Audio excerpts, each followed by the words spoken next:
from kicking off WrestleMania 1 to becoming an El Matador. We're talking about Tito Santana right here on Prime Time with Sean Mooney. Mooney, are you ready? Arriba! Of course I'm ready. I'm definitely ready. Tito Santana, one of my favorites in the world of professional wrestling, and just a great guy. And I just saw him in Canada at Legends Mania, and I'm glad that we're doing this episode. I actually went back and listened to a podcast we did together a few years back with Prime Time with Sean Mooney. And, as before we started recording this, I told you that I don't ever remember Tito having heat with anybody. Everybody just respected him so much and got along with him, and he always knew what to do in the ring and always took care of people, knew how to put people over. So if it's an episode you're looking for dirt and what a nasty person he was, you're not going to find it here. No, there's dirt. There's dirt. No, there's no dirt. Yeah. No. That's so funny you say that because when you even see him on TV, he seems like the guy. Man, this guy seems nice. He's the guy who's like, oh, you need to be driven at the airport at 4 a.m? I'll be there. Like that's how I vibe with him. He seems that nice. So when you first met Tito Santana, what was the relationship like? How did you become close? Tito was always just such a professional. And I think that the way he conducted himself just went back to his roots of the way he grew up. He grew up dirt poor. His family and he were migrant workers and would travel across the country. He's from Mission, Texas, small town, I think maybe 15,000 people there. But they would seasonally travel to these places across the country and pick sugar beets and strawberries, as he talks about. And the schedule back then, the school schedule was impacted by the harvest season, basically, that they wouldn't start school until October because these families there would have their kids with them out somewhere in the country picking fruit or whatever it was. And then they would come back and go to school for a certain amount of time through May and then back on the road. And that was the life they knew. And he had 2 sisters and a brother. And you could only imagine what that was like for them. And his mother, he says, wanted to see the kids become educated, but the father, not so much. The father was more worried about putting food on the table and taking care of them. And so he didn't see the value as much. I'm sure he wanted his children to succeed and live better lives. But at the same time, he was living in this reality of we have to eat. We have to be able to take care of this family. And Tito had a choice to make because he was a very gifted athlete. And it's great when you hear the stories that there are these coaches out there. And I'll also credit other educators who see these children and the promise in them. And that's pretty much the way it was with Tito. Now, his real name, Merced Solis. They saw the promise in his athleticism, but also that he was a smart kid. And these people took him under their wing and basically helped him along the way. But it was football that was his ticket. He was a really gifted athlete, ended up getting a football scholarship to West Texas State. And we'll talk more about that because what an incredible place that turned out to be for many, many people. But he went there, and within a year, he's the starting tight end. And that's insane. Would end up having an opportunity to play in the NFL. Yeah, so I think his humble beginnings and that never left him, and he valued it all and treated others accordingly. I don't think he was somebody you want to cross, but as for the most part, as I said. He was just a good person. And when I first got there, it wasn't like, oh, hey, he's your best friend, but he was just always great and very helpful, and whenever I did anything with him, he was always prepared and really knew how to conduct himself, and was very aware of his place there and didn't want to lose that situation. He was very grateful for the opportunities he had been given, and he had people all along the way helping him, deservedly so, because he was grateful about it when they did help him. But just really, what a self-made story. Now, you brought up West Texas State football. Hmm. Here are some names that were part of the team. Yeah. We got Terry Funk, Bruiser He was a little Brody, ahead. He was ahead of him. Dusty Yeah, Rhodes, yeah, Tito Santana, Ted DiBiase, Tully Blanchard, Stan Hansen. Like, hello, that's just that's murderer's row of football players yeah, and wrestlers there, and that's just amazing to hear. Just yeah. those names, and Tito and Tully build a bond while their time together, and that Mhm. kind of connects eventually Tito to wrestling. But some of those names, like I would not want to cross Bruiser Brody ever. But now he's across from you in a football game. Like, Yeah, I'm good. I quit. yeah. I'm good. It's like the Robbinsdale High School in Minnesota, this university, with this collection of guys that would become superstars, literally, and just in the world of professional wrestling.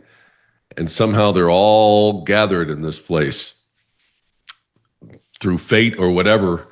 But yeah, they all started with playing football there, and lifelong friendships. But also, Tito mentioned many times, it's who you know. And boy, he knew some good names. And you mentioned Tully probably the most influential, because he wanted to see Merced pursue his professional football career. But when that didn't work out, Tully always said, even before then, just said, hey, there's always this. There's always professional wrestling. If you're ever interested, yeah, we'd love to help get you in there. And he was very influential. And eventually he chose that option, which is funny in itself, that Tito tells the story of when he got out of school, he was graduating, and something he's also really proud of. We'll talk about that he was the first person in his family to graduate from college, but how that would come into his life again later on. But when he had an opportunity, now he went undrafted, but he was signed with the Kansas City Chiefs, and you know was cut during training camp, but made the practice squad. And he had problems, I think, with his Achilles was what happened. And Yeah. but anyway, but he made the practice squad, and then uh, eventually ended up playing in the CFL in Canada. But anyway, his professional football career just wasn't going to happen. But he talks about how he had kind of stepped away, and was thinking that he'd give it another shot when he got really healthy again. Uh, and his contract that he signed with the Kansas City Chiefs was $18,000. And some of the promoters had told him, and probably a lot of it was bullshit, but Mm. saying, you could make like 80,000. And he said, that was just in my head, like 80,000. My God, that today that probably seems like $500,000. Hmm. And so he's thinking that. Now imagine that the NFL, and he instead of deciding, I'm not going to make any money in the NFL there. They Of don't course. pay enough. I'm going to go into professional wrestling. Mm. And it's good that it turned out that way, because Tito would end up making a lot of money. But just that contrast there, to think that that's all these guys were making going into the NFL back then. An Yeah. opportunity, I guess. Like, oh, you're in the NFL. Like, Yeah. oh, Yeah. I'll play for free. I love football. Well, I'm here, and I guess that happens to a lot of people. You see the world of the NFL versus sure. playing in It, Canada. yeah. Yeah. So Wasn't a ton of money. So he ended up making that choice to go into professional wrestling. But he said even at that time he had no experience. He was as green as you could be. Certainly had the athleticism, and I'm sure Tully saw the same thing, saying he's got all the tools. He was, a tight end, and what he could do with his body. I know that we can train him. It's And who interesting does? that it's Yeah, interesting. The wrestlers, all football players seem to always become wrestlers. Like it's always there's like a pattern there. Like, why do you? Is it just because you're an athlete? well, and they're most of them are really big, good sized, Yeah. and yeah, and that athleticism. The tools. You have to be able to, get knocked on your ass, get right back up, keep performing, be able to take massive impact over and over and over again. So yeah, the football player is a natural transition into professional wrestling, as we've seen over the years. But Yeah. Tito, if people remember, was very mobile in the ring. He was a great performer, Oh and yeah. so I'm sure they saw that. But who does he get trained by? But Matsudo, the notorious leg breaker. I was just gonna say that. If that name comes up, to you, you're like, wow, I know I've heard that somewhere before. Well, Hulk Hogan has talked about him many times, during and what happened when he first started. But I think Hito had more people that were influential who said, this kid, we want him to make it, help him. And also Bob Orton Sr., Tito mentions, was also somebody who was influential in training him. But he learned from the best, and thank goodness no bones were broken in the process. No legs broken. We don't know Yeah, anything about the arms. You know what I mean? That story's not out there about Tito getting his arm no, broken by Hero. But it's very interesting that when you get trained by Hero, it's like you're like, oh, you always hear stories about people being trained by him, and Tito Santana is one of them. Good for him not being tested to the might of getting your bones broken. But Tito goes different places, all the territories, traveling around, doing his thing. But he ends up in the WWF in 1979, winning the tag team titles. And to me, that is very interesting because when you become a champion at this point in time, it means you're marketable. It means that you can sell Mhm. tickets. So we're going to put this on you. And so when people see this, oh my God, I want to come see this guy. Look at him, how good he is. Winning the championship with Ivan Putski, of all people, one of the Mhm. first inductees into the Hall of Fame, along with Andre. But it's crazy to think that when I think of Tito Santana, I don't think of Ivan Putski, and I don't think of the Wild Samoans beating them for the tag team titles. Those feel like, I don't know, gaps of decades, but they're not. They're so close to each other. Yeah.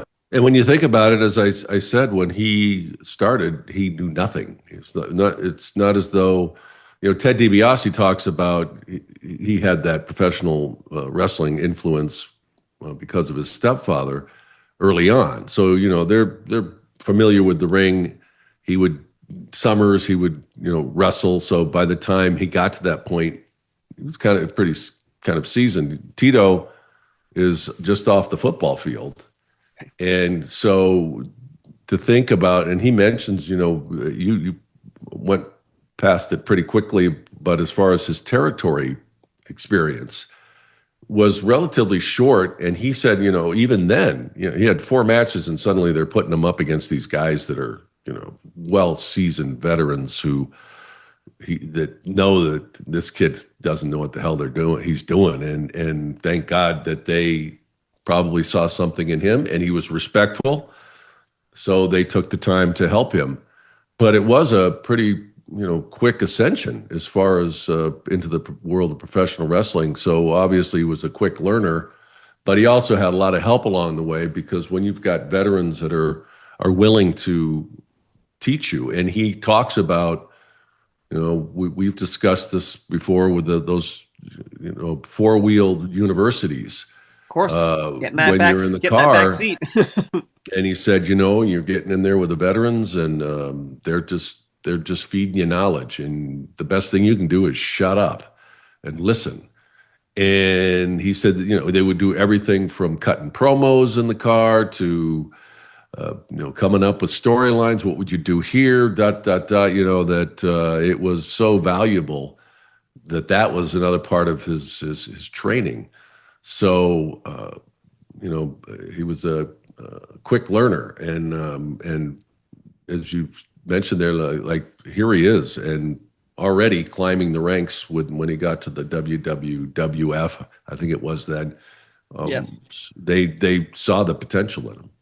Well, yeah, you got Polish Power, Ivan Putski, you got the Wild Samoans, Hmm. and Wild Samoans are still brought up in today's world because you have the bloodline with Roman Reigns and the Usos. They're all related. Like Yeah, the Anawani family is notorious in professional wrestling, and he loses the tag team titles, but still you are rubbing shoulders with veterans and future Hall of Famers. hmm, But it would take a few years him to get back into the title contention, but a few years later, in 1983, he wins the Intercontinental title from Don Morocco. Again, Don yeah, Morocco, another historical name. And yeah, this actually starts something brand new. He becomes, according to what I believe, is the first Mexican American Intercontinental champion. And this is 1983. And to me, in the WWF a long time ago, it wasn't about your gimmick. It was about your heritage, your background. Who are you? Are you Polish? You Irish? You German? This is huge, I think, for Tito Santana. And of course, little kids who are looking up to him, who look like him, who want to be him. And now he's a champion. yeah. And back then, he talks about there weren't that many Hispanic wrestlers. Now, of course, you had the Lucha Libre in Right. Mexico, and probably the best known here in the United States were the Guerreros.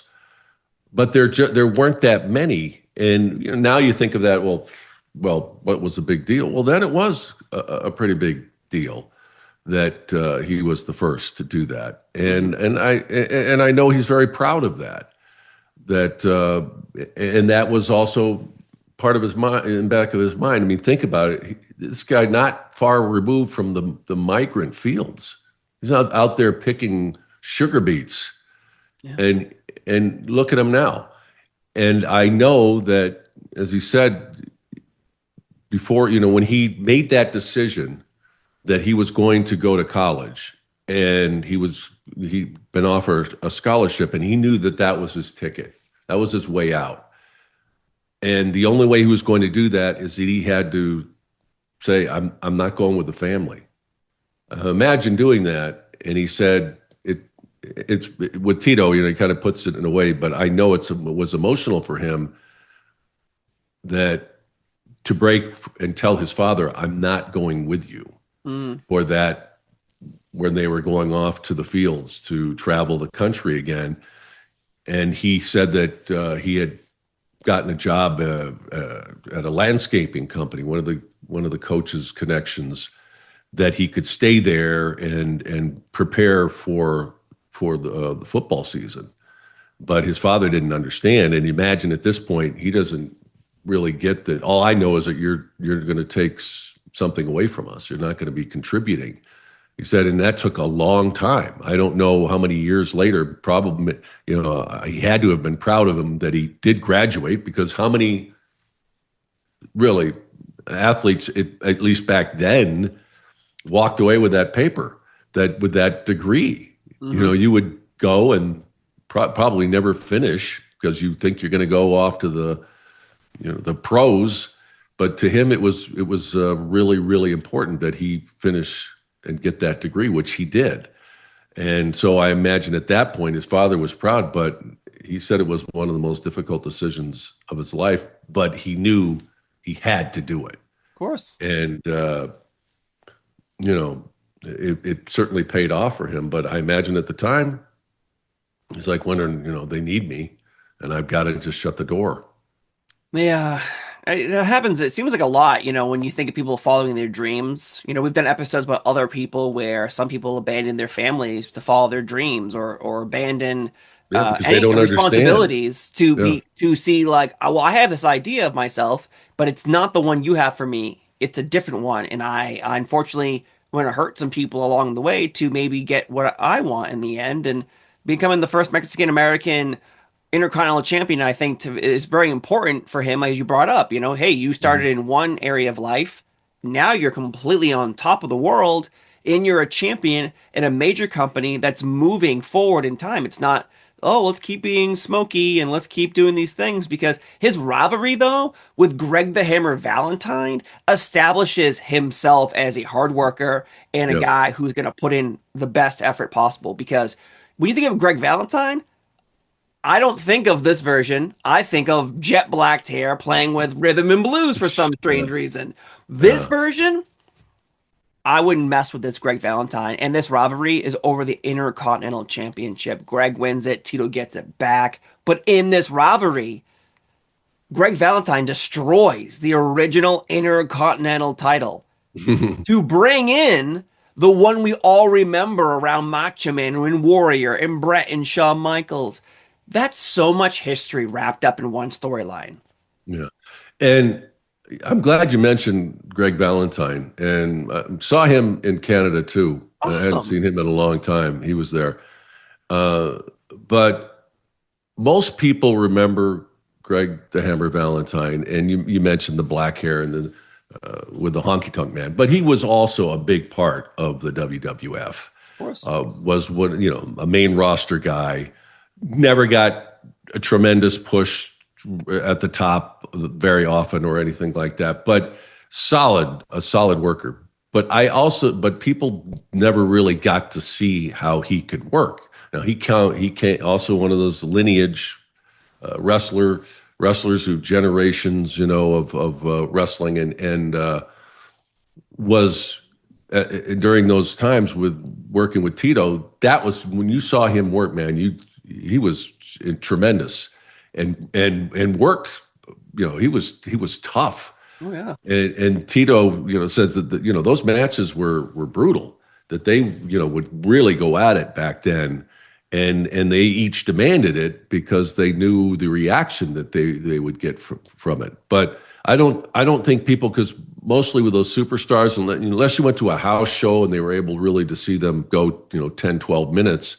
Most people saw people like Greg Valentine come out and do the 3-minute, 2-minute match on Superstars or Challenge. Yeah. And he was involved in several WrestleManias and all that, but I don't think he really got the appreciation that, especially in his younger years, of how great a wrestler that he was.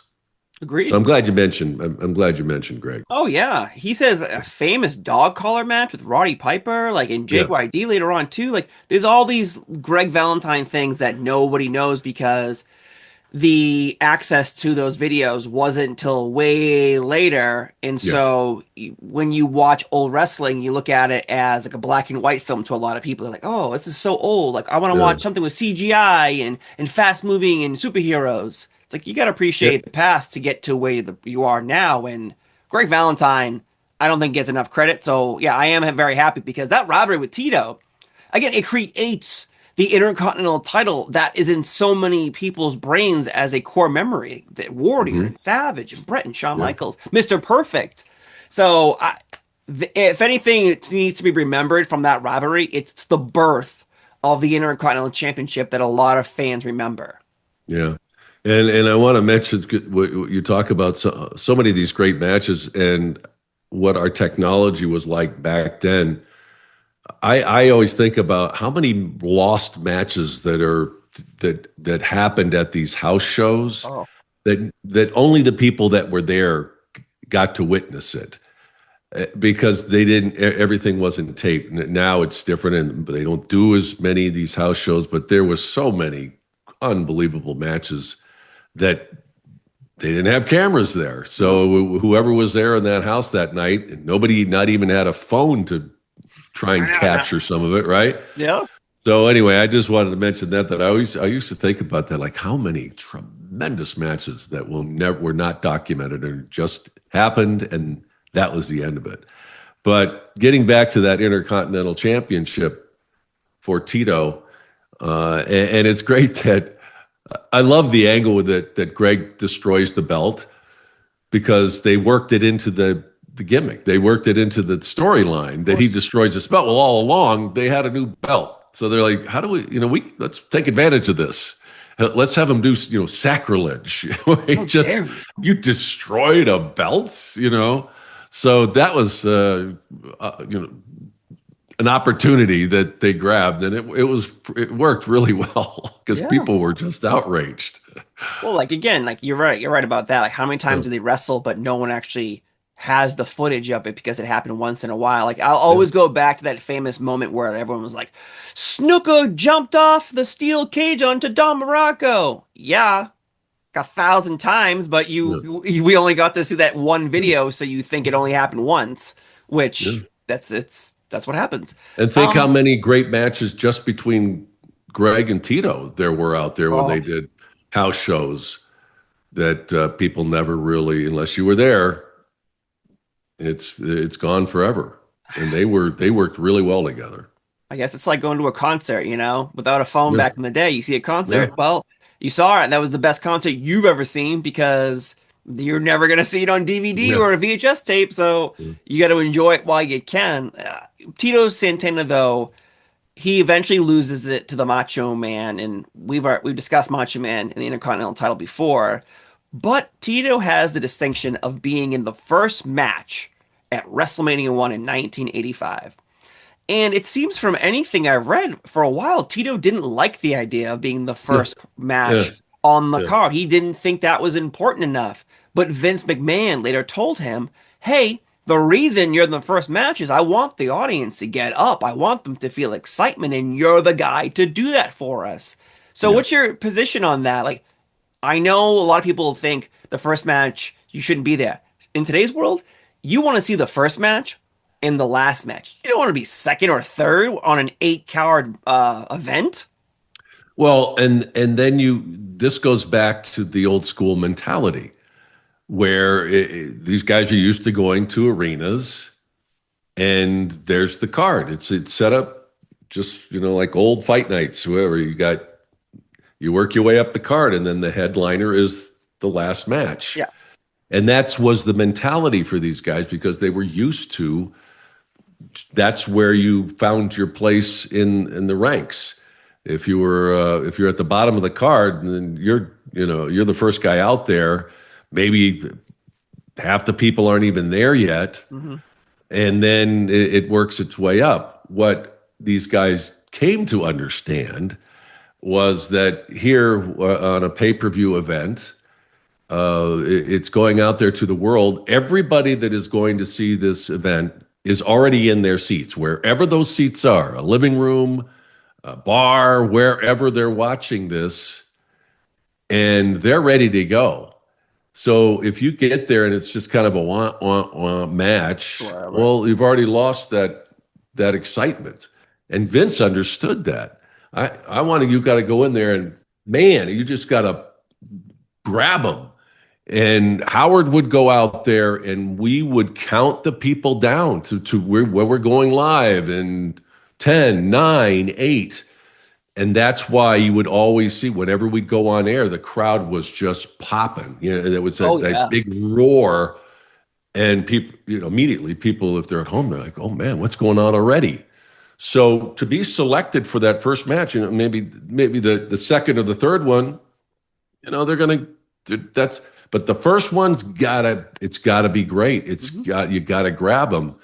And I think that later on, Tito grew to appreciate that. But I know I remember him telling me that I was thinking, oh man, well I'm at WrestleMania, but I'm the first match, Mm. and a lot of those, sometimes wouldn't make the even they show up on a tape somewhere. But That's true that too. first match was, I remember in those meetings, that was really important to Vince that, you've got to grab him. We've got to get him. This has got to be a great match. And Howard, working the crowd, getting ready to go so that when we hit air, that was it. We'd already, and then you would hope to keep that momentum going until your main event. Yeah, I get the mentality of being upset you're number one because Yeah. when I went to go to house shows, yeah, it would be like that. Like you're not going to Mhm. see Hulk Hogan first match out. You're going to have to Yeah. wait for as it's going up, championships and whatever. Yeah. But the first matchup of pay-per-views, PLEs now it's beyond important because yeah, right, it's establishing the tone of the evening. Yeah. We're gonna lift you up and then we're gonna bring you back down with the second match, Mhm. and then we're gonna slowly get back to where we just Yeah. were. Build momentum. Yeah, Yeah. and so I get his frustration because the mentality is, when you see I bring up a band again, you go to a Right. band, there's an opening act. They're first.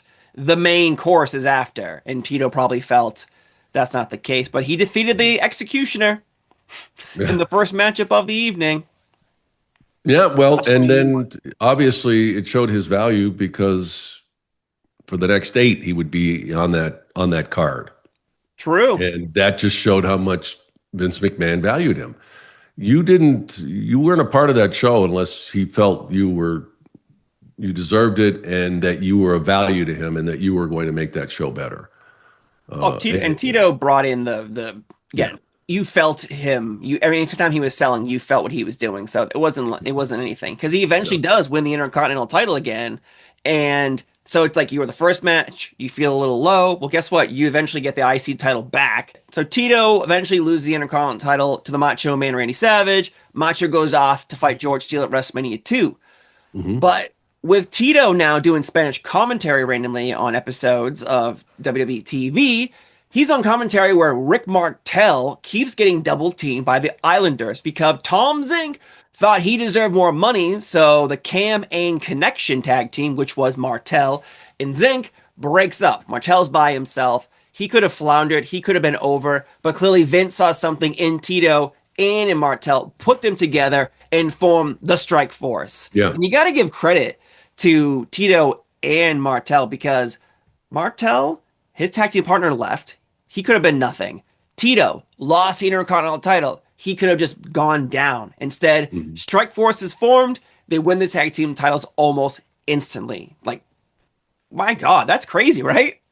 Yeah, and that would happen from time to time where Vince knew he had two great superstars, but they don't know what to do with them, and they do flounder because they're great. I can put them out there with anybody, but they can't get anything going. And this was a great union to Mm. put these two guys together. But you never know. When you get these guys together in the ring, you don't know, is it going to work? Is that chemistry going to work? Are they going to be able to make this happen? And they did. And pretty much instantly. They were both really good workers anyway. But like I said, you don't know. Sometimes it's oil and water. You can't make it work. But this was a natural, I think. And unfortunately for Zank, who made a bad decision there, Mm-hmm. uh, you know, getting heat with Martel because he thought he was making more money than him. But fortunate for both of them because that Can-Am was, this took off and was very popular. And at a time when tag teams were as big as the singles competition. We had as Yes. many, I think, seemed like it, superstars involved in tag teams as we did in singles. It's because there were Honest so to many, God, you're right. but it You are was, right. but that wouldn't have happened if the fans didn't want it. So it was perfect timing for them. And you'd think, well, God, there were so many, but there was they were really popular. The tag team competition was very popular. So for these guys to slip in there and be relevant through the whole thing, they weren't just this tag team that was in the ranks that they could throw in against other tag teams. They were certainly a team that could carry the belts and do it well. Yeah, and you think about it, even today's world, when you see one wrestler who's in a tag team, and then that tag team breaks up, and you're like, oh, he's gonna Mhm. be a single star, and he just goes back to being a tag team. You're like, oh, Well, okay, yeah, like it's not gonna work out. But it works out for Martel, and again, Tito was fine on his own. He already won the tag team titles, but that feels like a lifetime ago. But Yeah. now here he is, October of 1987, beating the Hart Foundation. So we have new tag team champions, and we are Yeah. talking about one of the best tag teams in WWF history, the Hart Foundation. They lose. Strike Force again is I guess, captains for their Survivor Series match at the first ever Survivor Series. So there's a lot happening for the Strike Force. They have a great run. Like there's nothing Mhm. bad about it, but Nope. eventually they do lose the tag team titles to Demolition at WrestleMania 1988. This isn't the breakup yet. This is just they lose, and Martel has an injury angle that sidelines him for a while, and we're wondering, will the Strike Force break up? But let's stop there for a minute because, again, you held the tag team titles from October of 1987 to around March, April-ish for till WrestleMania. That's a Yeah. great run, especially for a tag team that was thrown together when Martel lost his tag team partner and Tito was IC champion. Now he's tag team champion. Like, dude, like he's rolling in Yeah. gold. To me, Yeah. like whatever you say about Strike Force, they were a success. Oh, absolutely. No question about it. And the fact that they would let them have the belts that long when you've got so many other teams An too. endless amount of So teams. that says a lot about what they're doing. They're drawing. They're getting people want to see them, and they want to see them with the straps. And so, yeah, it says a lot about Tito and Martel and what they're able to do. But like anything else, you get your run, and then okay, now what? And all the and along the way here, Martel is always thinking about he wants to be in singles competition and he wants to be a heel. He thinks that that's going to be his ticket, and it would eventually this plays out. But he was more than happy to ride that wave whenever because you're making a lot more money and your place in the card is way up there, and so you're not stupid. You're gonna do everything you can, but Yeah. then at some point it's gonna end. We're gonna eventually flip this. Now listen to this. So you're talking about tag teams. This Survivor Series team match at 1987 Survivor Series, where Strike Force are in it. You have a Mhm. 10 on 10 tag team match. So that's 20 tag teams. So Remember? listen to these tag teams, okay? And so the Strike Force are your champions, and these are the wrestlers also going on: the British Bulldogs, the Killer Bees, the Rougeau brothers, Strike Force, the Young Stallions, Jim Powers and Paul Roma. They defeat the Bolsheviks, Demolition, the Dream Team, which is Dino Bravo and Greg Valentine, the Hart Foundation, and the Islanders. Those are all your tag teams. And the Strike Force are the ones holding the gold. It's amazing to see how many teams there are, but the Strike Force are your champions. Of course, they do lose to Yeah. Demolition, and I mentioned before they have a storyline where Martel is upset and he's injured, so the Strike Force is going to be over. Well, they get back together and they fight the Brainbusters at WrestleMania 5. Well, this is the end of Strike Force because, as you brought up, Martel realizes if you're a single star, you probably are going to make more money, have more opportunities. Martel turns on Tito Santana.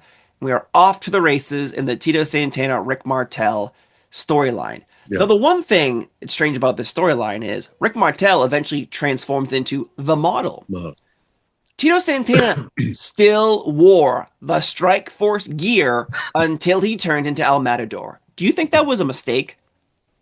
yeah, I do. I think that when you break, you need to, and it doesn't have to be, it could be subtle or whatever, but you can't. You're still identifying with something that basically doesn't exist anymore. Yeah, but what were they going to do with them?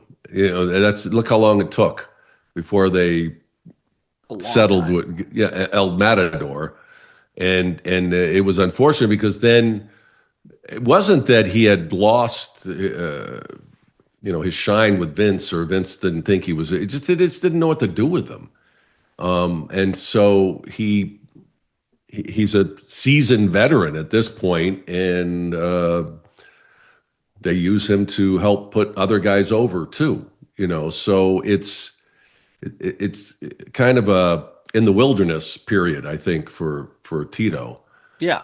because like you said, they didn't really know what to do with him. He's still a very recognizable name. He still gets the pop when he comes out, but they don't.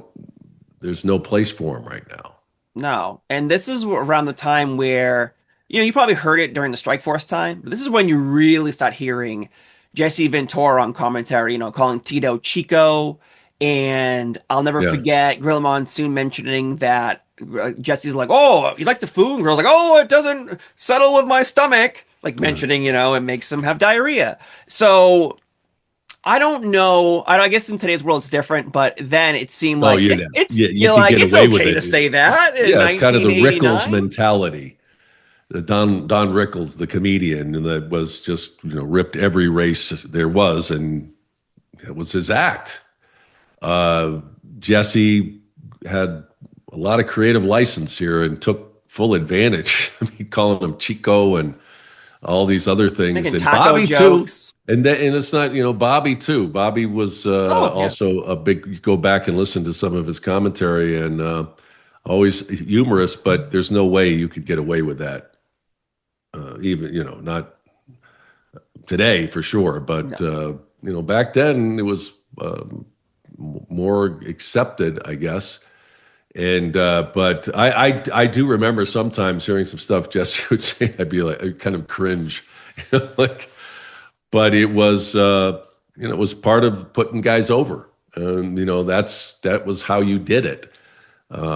Jesse was the heel, hmm so here you got a baby face in there, and same with Bobby.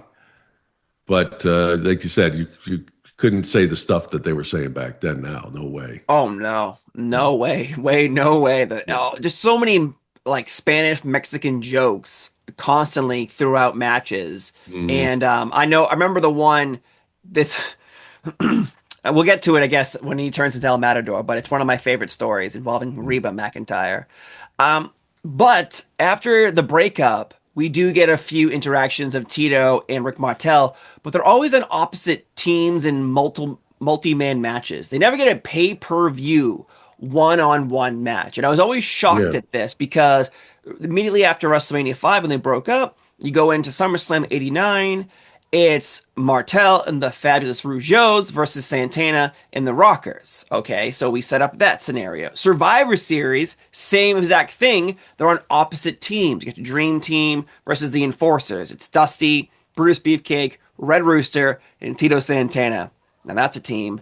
They defeat the Enforcers, Big Boss Man, Bad News Brown, Rick Martel, and Honky Tonk. Why do you think that they never had their one-on-one pay-per-view match? Of course, on house shows they fight. Saturday night's main event they fought randomly too, but they never had the pay-per-view one. Yeah, and it's pretty astounding that they didn't. But I think it was another situation because Rick, who I got to interview, I hope folks have been able to check that out when I was in Canada, Great interview. talks about just how helpful Tito was to help putting him over with the character, and really help sell it. And nobody could have done it better. And it was that break was a great storyline of the way they did it. Rick turning his back on Tito because Tito had caught him with Right. his flying forearm when he, and Rick takes it as he did it on purpose or he was being careless or something like that. And he goes for the tag and Rick's already starting to do the model, turning around the crowd and, I'm not F him. Right. And so it was good heat. He talks about that, how when he went back and the Hulkster goes to him and says, and he was very good friends with Terry. And he said, Terry told him, like, man, that was some serious heat. You're on to something. This is great. And so he credits Tito for helping really launch that character. And credit to Rick Martel too. He was ready to walk. He walked away, saying that if you guys don't let me do this and do this turn because they didn't believe that Rick could be a heel. They all the time they fought him and fought him and fought him until he was really seriously said, "No, I'm gone. If you guys don't fix this, I'm and do what I want to do. I'm gone." And he was another guy at the time, like Raymond Rougeau, who had made sure they'd taken care of themselves financially. He was already doing the real estate, and he was in a position where he could say, I don't need this. I can go. I can step away, and I'll be fine. But he credits Tito for helping launch him into that situation where he became an incredibly successful heel with that model character. Oh yeah. But getting back to that match, and I think that there was so much going on, and then I think it just got to the point where it was kind of too late to do it, to finish that, because he'd already gone off and was that model. I think they felt was just going to carry him. Yeah. But I think that early on they squandered that, because that could have been a big match, that they could have, and at least pay it off in front of a big crowd like that. Right. Like again, like they're in multi-man matches and they continue that part of it. Like they're continuing on that Tito and Martel don't like each other, but they're really never having this continuation. Like, why couldn't Martel be the one who sprayed arrogance in Tito's eye and had him have a contact? Like all these little things, like they just never continue it on. But Tito does beat Rick Martel, but it's a house show and it's the 1989 King of the Ring tournament. And when I found out Tito won this tournament, I was wondering, well, who else did he beat? Who else was in this tournament? And let me break you down this tournament. Talk about people that you're like, what are you doing here? So this is round one. These people belong here. You got Bruce Beefcake versus Akeem. Akeem wins. Hercules versus Jim Neidhart. Okay. Bushwhacker Butch versus the Warlord. All right. Tito Santana versus Bad News Brown. Rick Martel versus Bill Woods. Don't know Bill. Okay. Bushwhacker Luke defeats Nikolai Volkov. Jimmy Snuka defeats the Barbarian. And Haku defeats the Red Rooster. That's round one of your tournament. And I'm sorry, if your Bushwhackers are in the first round in matches, I'm already like, what are you doing? Like, I get it's a house show. I get it. So they're already here. So let's do this. But Tito eventually beats Akeem, who gets a bye. He beat the Warlord in the finals. He beat Martel. But again, not televised, not on pay-per-view. So you'd have to go look this up in a book somewhere and find this out. So it's just. Well, I take umbrage with you knocking our Bushwhackers. I love Bushwhackers. That's why we did a whole episode about them. If you want to check it out in the archives on Prime Time with Sean Mooney. Yeah, that first, what'd you say? It was Butch against Warlord? Yep. Right? Yeah, yep. I think I know who won that. But Luke, Bushwhacker Luke, beat Nikolai Volkov to advance into the second round. Yeah. But the Bushwhackers, or at least we should say sheep herders, knew how to work. I love them. It is, I know.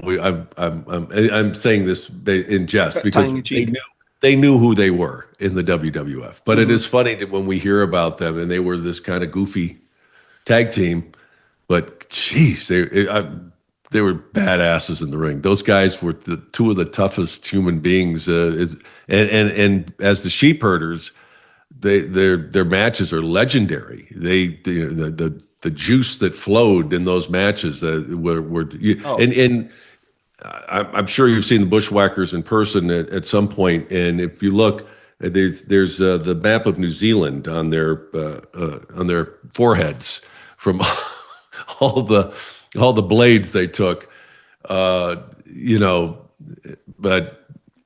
I always give those Butch and Luke credit every time we do discuss them, because those guys, it wasn't just all this. These guys were just they were just badasses in the ring, and they weren't really big guys, Steve.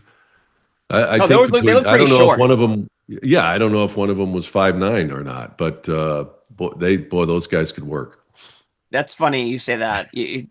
How dare you defend the Bushwhackers in a King of the Ring tournament? Like they shouldn't be here. But I get it. It is a house Yeah. show, so you're Yes. also, putting together matches and you're probably on what like if this actually was a house show and they all these wrestlers went to the next town, I'm guessing the Bushwhackers are teaming up to take on the Warlord and Yeah. Barbarian. Like You they're know on the how it same loop. works. Yeah, they're on the Yes. same loop. So Yes. but Yep. but he wins the King of the Ring, Tito that is. But they Well, again, nothing really develops from that. Martel is killing it as the model. Tito's still in Strikeforce gear. No really big things that happen at Rumble in 1990, but he goes into WrestleMania 6 and loses to the Barbarian. And this becomes a pattern for Tito. Anytime he's in singles competition on pay-per-views, he loses. Flash forward a year later, WrestleMania 7, he loses to the Mountie. SummerSlam 1990, he loses to the Barbarian. Like there's a pattern every time Tito is in a singles match, and it sucks for him. yeah, it does. It's strange. Like that keeps happening to him. He did get put in the Intercontinental title tournament after Warrior beat Hogan at WrestleMania 6. The title's vacated. Tito makes it to the finals, but he loses to Mr. Perfect, who becomes the Intercontinental Champion. Yeah. Again, another thing. Tito did a great job getting somebody else over, but they're not putting him forward. Yeah. Like, is it because he's cursed because he's so good at getting other talent over?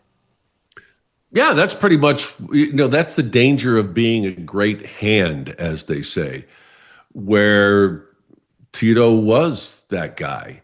And I think that, he had some bitterness, I think, later in his career because of that. Hmm. That here I am, I'm just a loyal, I'm so loyal, I'm really gifted, I'm really great at what I do, and I get relegated to helping these other guys go up the ladder. Mm-hmm. And you said it, it's like a curse because they knew they could count on him.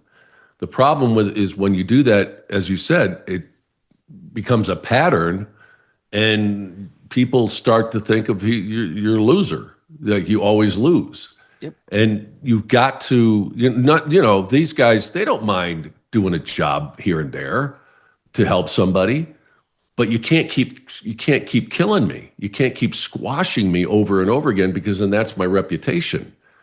And so, yeah, I think that they wasted him during that period of time because he could have done so much more. Yeah. But I think one of the problems that dogged him throughout his career is they didn't know what to do with him. Mm. He was good at promos, but not great. How I didn't. What else do you do with him? The arriba. And that would be something that would be remembered forever. Of course.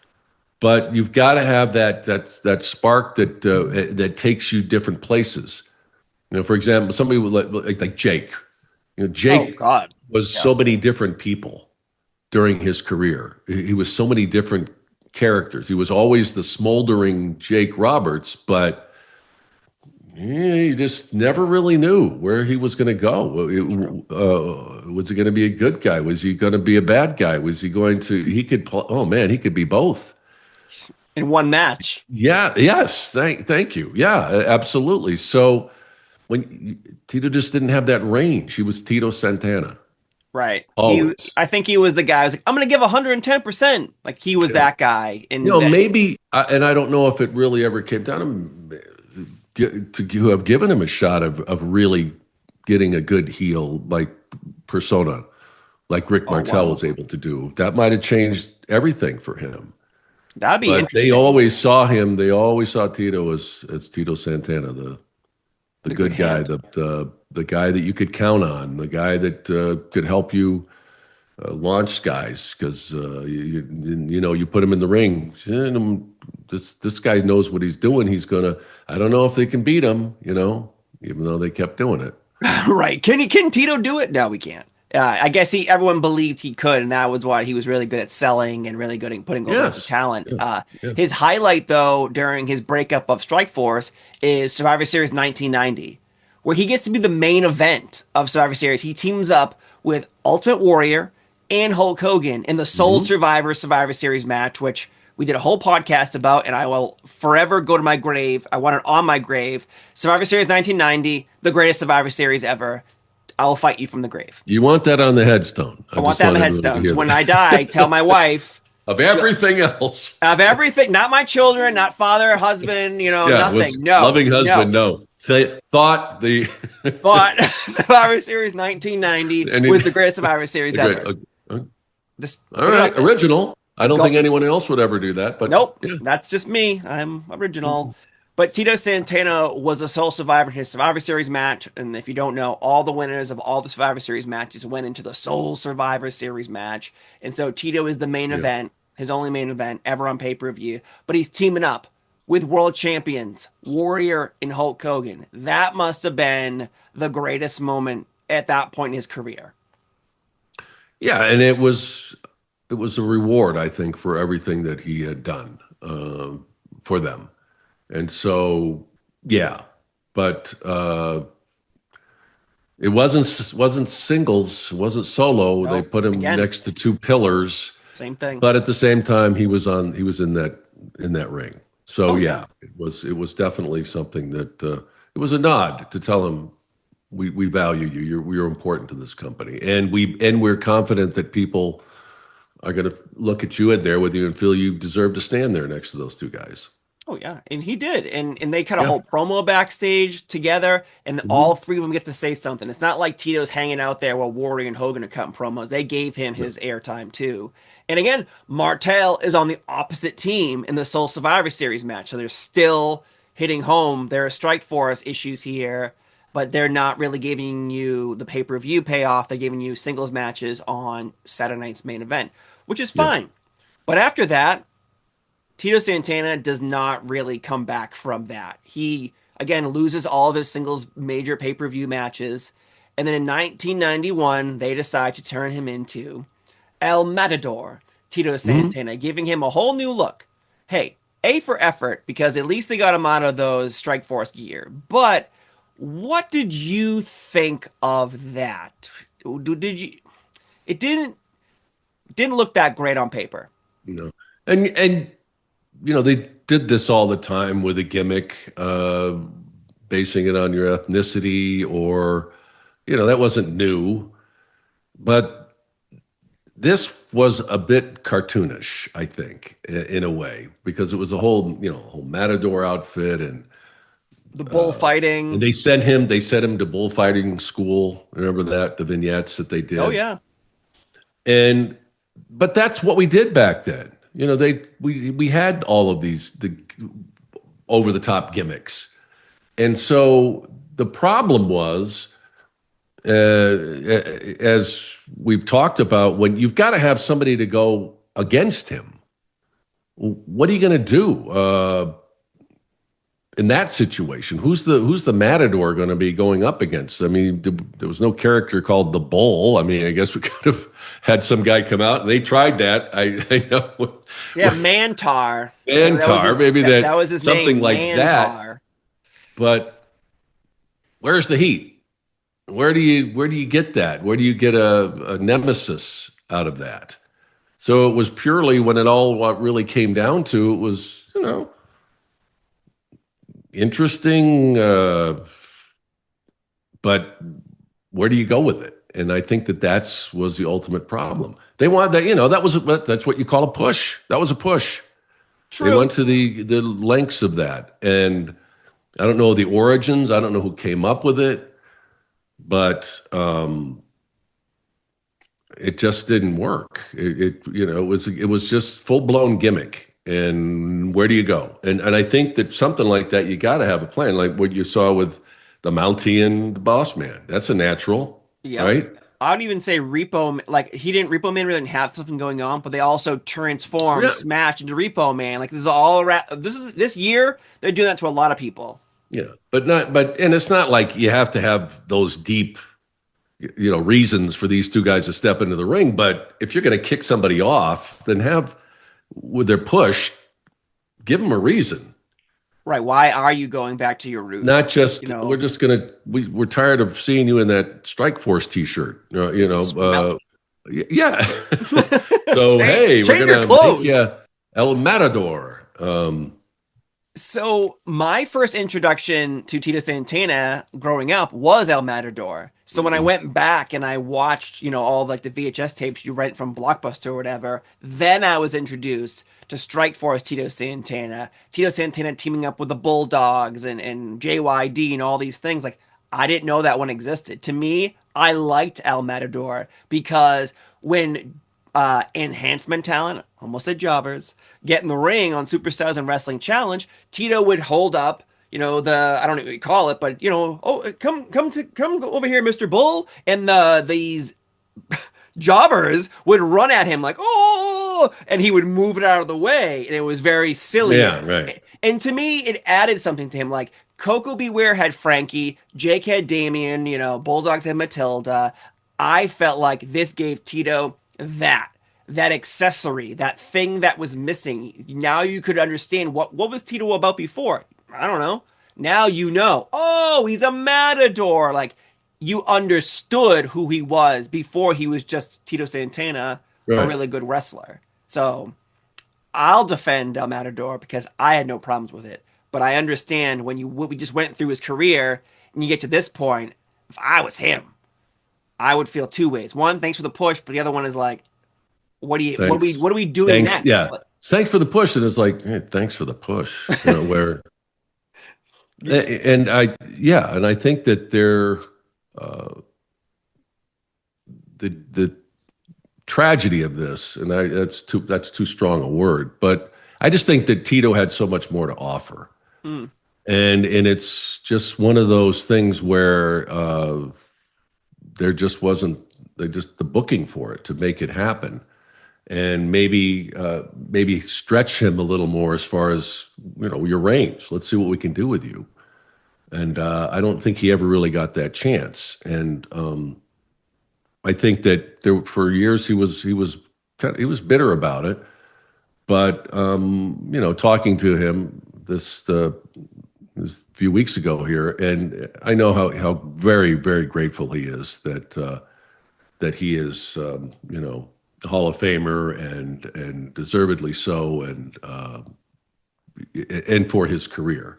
of course. Uh, he's another one, and we'll get into it before we wrap up here. But as I mentioned, that he got his college degree and would use it later. He when he left wrestling, professional wrestling, he went into became an educator. Hmm. Always dreamed of being that gym teacher. Well, he became that gym teacher, and then he says how you, yeah, it was great. Careful what you wish for. He goes, it was brutal. I thought it was tough doing being in the ring every day. He goes, that was tough teaching 5 or 6 classes at gym. Jeez.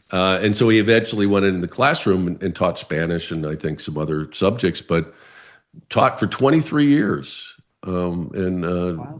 is retired now. But looking back fondly at everything that he accomplished, but I mean, really an incredible life, starting in the fields of the migrant fields and to the heights that he reached.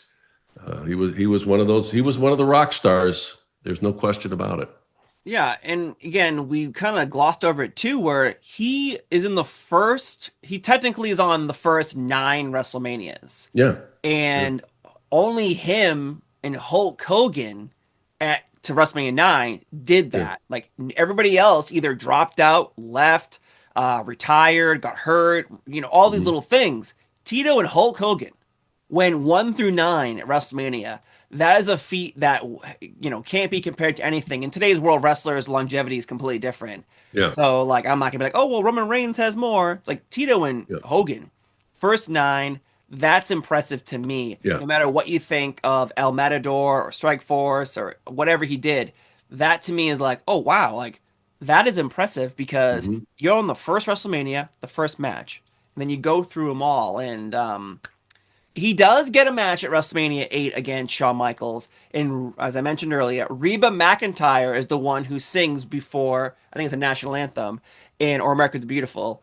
Yeah. And Bobby Heenan, of course, has to say it because Tito comes out next and says, "Oh, there's Tito's sister," and Girl's like, "What do you mean, sister? Mm. Like, Reba McEntire." Like, "Oh, will you stop?"